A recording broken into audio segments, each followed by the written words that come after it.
Thank you. What is, if you take the number e and you raise it to some other number, c3, what do you get? 4. You get another number, c4. And so,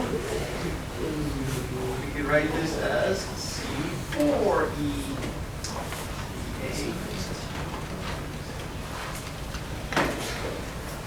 So then, this was the idea of the null solution.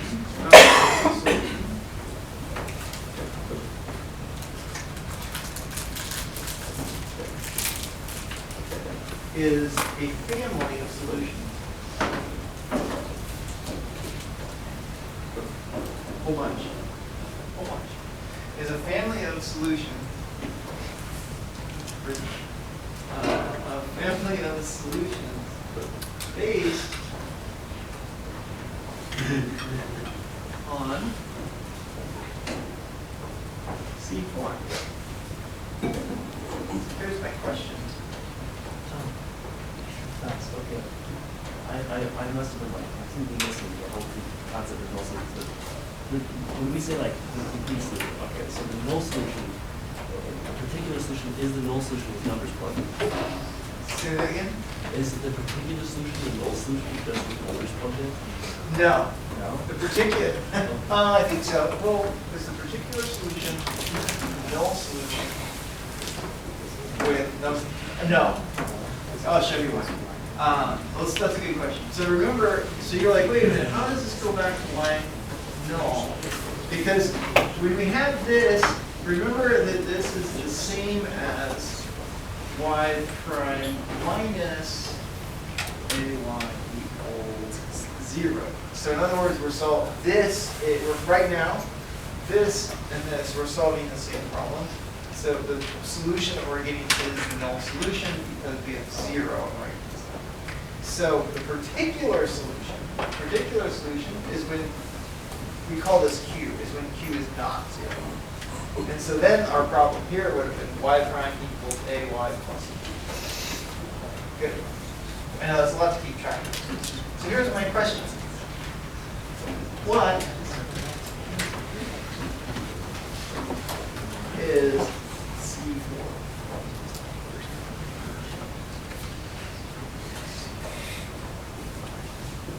What was that? So the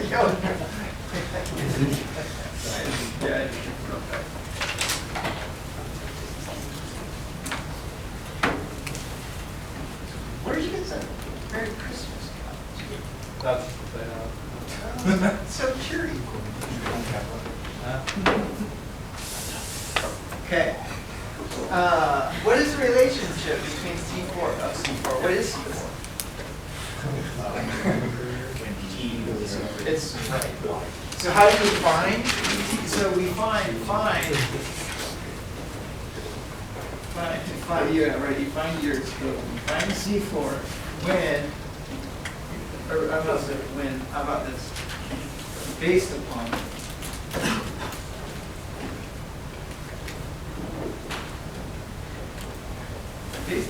the initial condition.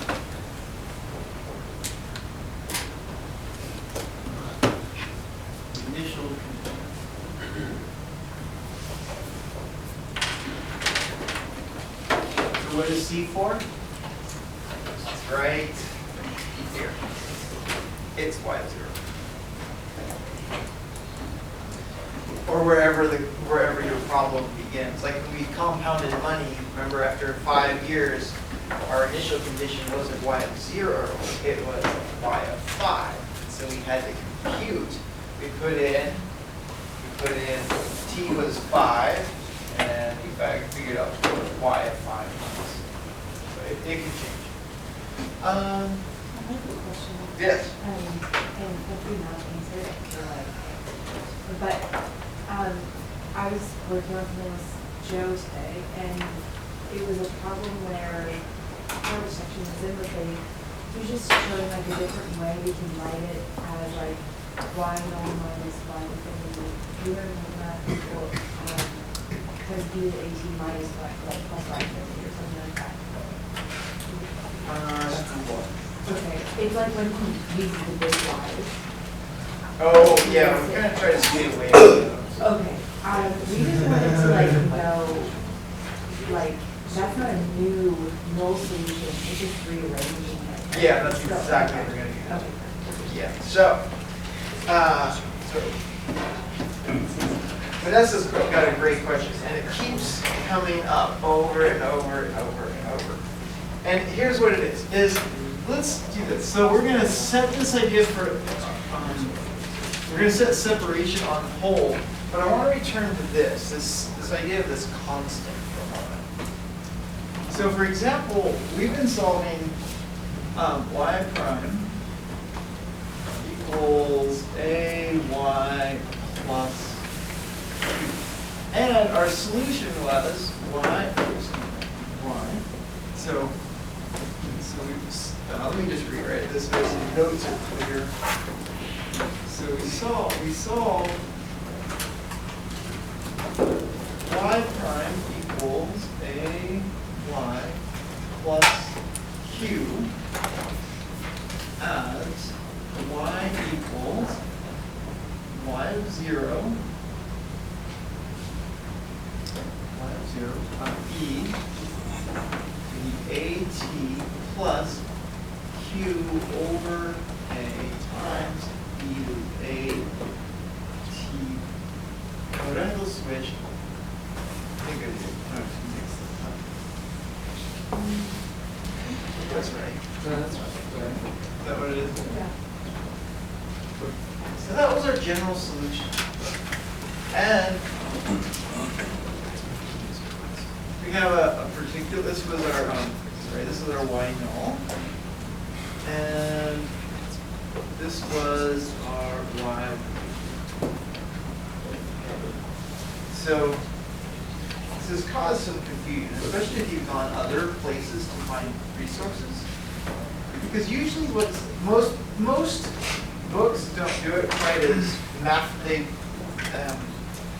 they don't stay as true to the mathematics as this book tends to. They shortchange it. And what they do is they would have solved this problem and they would have given you a solution like this. They would have said C e to the a t minus q over a. And that would have been correct. Why?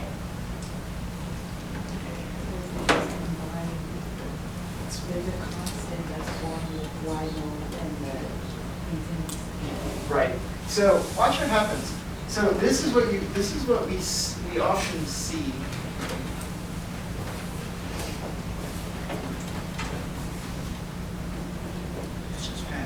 So when you solve the null solution, your initial condition was based on it, was put in there right there. And when we used integrating factors, like from 0 to t, our particular solution usually accounts for, our particular solution, I'm sorry, when you use limits of integration, our particular solution does account for the initial condition. However, watch what happens to these terms when we combine them. Because I'm going to take this equation, and let's write it as y equals e to the at times y of 0. And I'm factoring an e to the at. So we're going to, there's an e to the at right there. It's attached to this q over a. So it's y of 0 plus q over a minus q over a. And this was, this right here is that C. That's C. So this comes, this results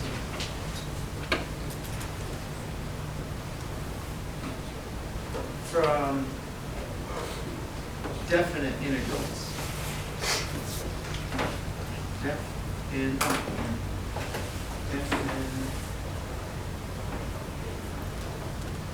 Definite integrals.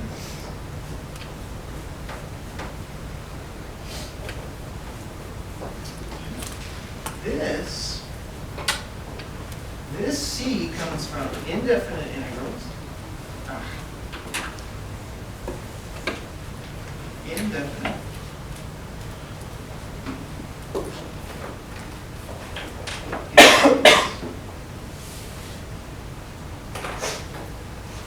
And undetermined coefficients. And I know this has been causing a bunch of people heartache. Undetermined coefficients.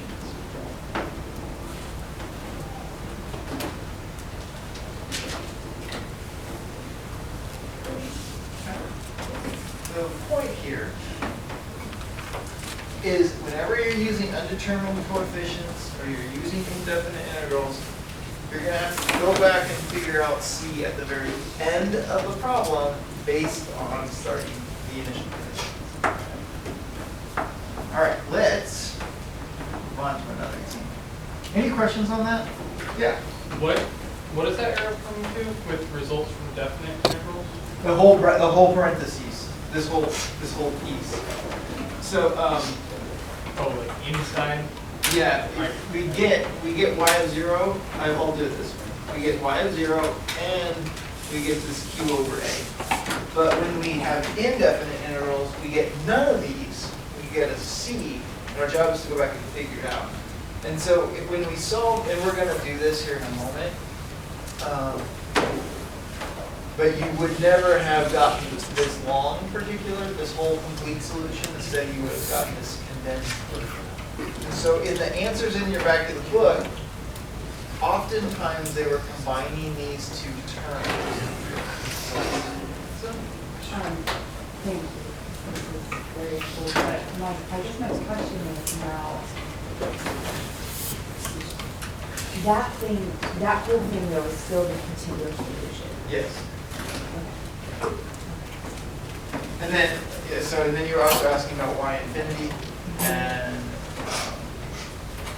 y null. Y null plus y infinity. Oh yeah, so this is your y null, this whole piece, and y infinity is where this problem is going to end up at as time goes on.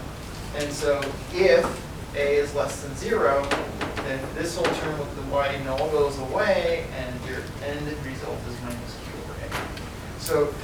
So sometimes in the book, he was writing that this whole piece, this big, huge piece here, is capital Y with a capital N subscript. That was your null solution that goes away, or the transient solution, he also called it, minus the negative q over a. This is the end behavior of the solution. So this is end behavior.